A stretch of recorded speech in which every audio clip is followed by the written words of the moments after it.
Hello, my name is Tosca Bruno van Vijwijken and I'm the director of the Transnational NGO Leadership Institute, which is a part of the TNGO initiative. We launched this leadership preparedness program geared towards transnational NGO leaders, particularly those who currently work at the second tier of responsibility in their organizations and who wish to prepare themselves individually for transition to top leadership. And today I'm undertaking an interview with one of our practitioner contributors this year, 2013, Bekalo, and he is the CEO and president of the International Institute for Rural Reconstruction, and I'll ask you in a moment to tell us a little bit more about IIRR. So thank you for allowing us to interview you. You're welcome. So tell us a little bit more, what's the nature and mission of IIRR, the International Institute for Rural Reconstruction? Well, the International Institute of Rural Reconstruction has been formed way back after the First World War as part of the Chinese mass education movement. And after the Chinese communists took over, then it actually historically moved to the Philippines. So the whole program was built around poverty reduction. So our mission is really enabling communities to overcome poverty by empowering them and by innovation. So through innovation, capacity development, and empowerment, actually that's the mission of the Institute, to overcome poverty. That's the main mission. So the Institute has work in Asia and in Africa. Used to have some work also in Latin America. But currently we focus on Southeast Asia and in East and Southern Africa. That's what we do. It's a very unique reason or origin for an international NGO to start out of the Chinese mass peasant movement. Yes, very unique. So you as an individual and as a leader, how did you personally become involved in transnational activism? Well, way back, I mean, from the time I was a young, high school student, I always have been involved with community work. Been involved with missionaries, involved in schools, involved in running clubs.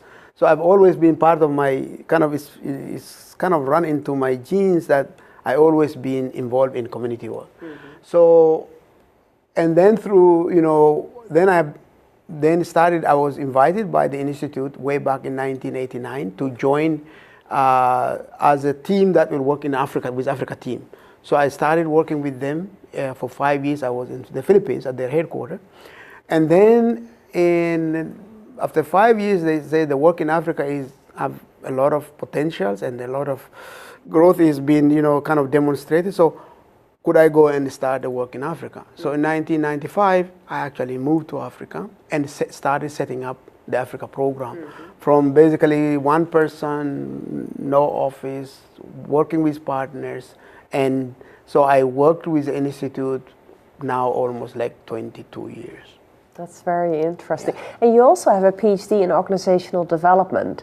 My question then is, do you find that PhD in organizational development has been helpful to you in becoming over time the top leader of IIRR? I think it has a lot of contribution. First of all, it enabled me to see things from different perspectives.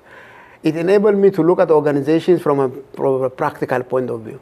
My organizational development studies have been very instrumental in bringing some practical solutions, not just an academic understanding of organizational development, but also looking at from practical point of view, how do you deal with issues of organizations?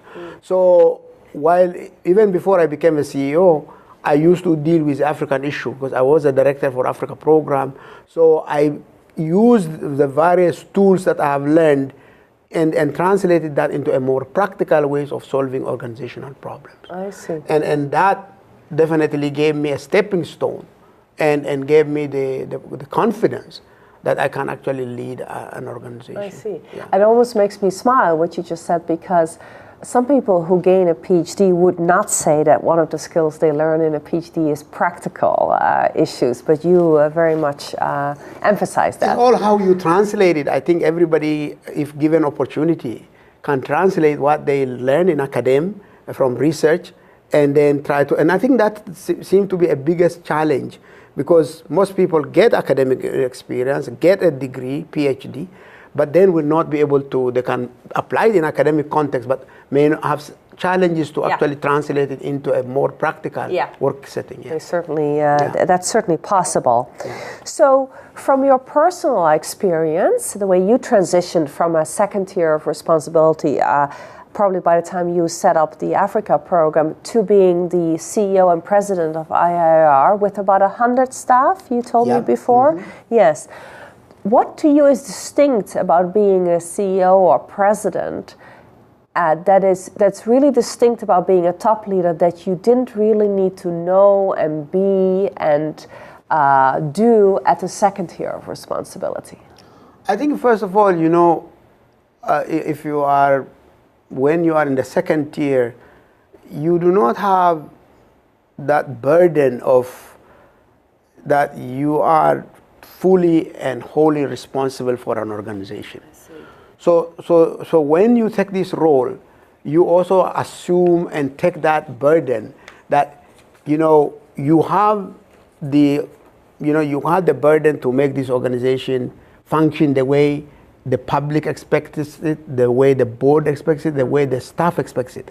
So in a sense, you take that, added burden, which you didn't have when you were in the second tier. In the second tier, you will do your job, you will do report, you do your work to the best of your knowledge, but you could have a sleep, you could go and sleep peacefully. But in this case, you continuously dream about this organization. And I think that is one, important distinction when you become, a person, like you're riding a horse and you make sure that, the horse runs well. I think that's kind of a thing that I see. That you find is really distinct.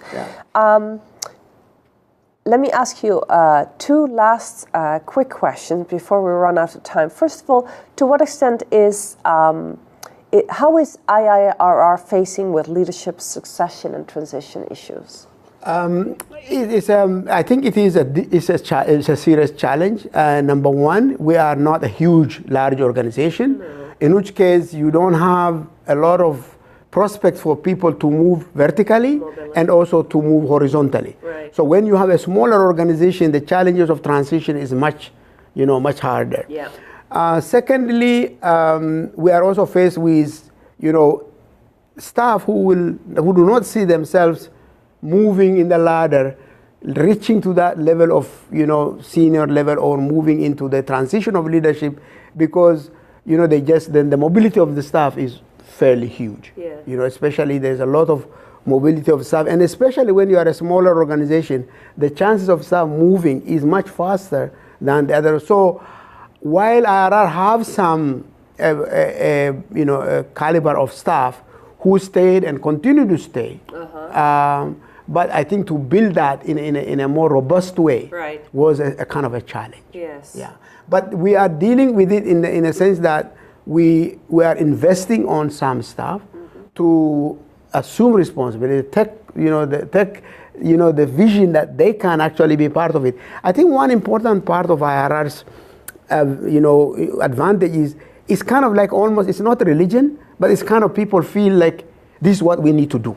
Mission. So that mission drives many people to stay long. Even those who left the organization always come back. So I think that is what I think IRR has an advantage over any NGO that is formed by any individual or somebody. I see.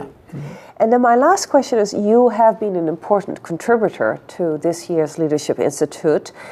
So you have shared a lot of your knowledge and your experience. Are there one or two things that you are personally taking away from the sessions you've been able to contribute to and attend that you learned from participants in the room that are new to you? Yes, I think there are. First of all, it's amazing the vast experiences that come to the room. And each of those experiences are unique and different. And organizations, it only confirms that organizations are not the same. They have difference in the way they are composed, in the way they are structured, their forms, their values, their mission. So in a sense, really, it's reassuring that some of the struggles that I go in my own organization is also what other CEOs, other NGOs, other organizations go through. So that's one thing that I uniquely learn, The second element is, of course, there are new models that are always emerging, and new frameworks that are coming up, and which I most of the time do not have the time or the opportunity to interact. Right. So I think I was able to get acquainted to, beginning to learn, there are new things that are coming up, new framework, new models, new concepts that are emerging. So I think that in that sense, it has been very, very useful. Okay, yeah, that makes sense. Well, thank you so much for giving us some of your time today. I'd really like to thank you for inviting me. It has been a privilege for me to come and associate, learn. I have always been a trainer. To be part of the training, which sometimes CEOs don't get involved actively, has been my privilege. It's been a privilege for us to have you. Thank you. Very much. Bye-bye. Bye.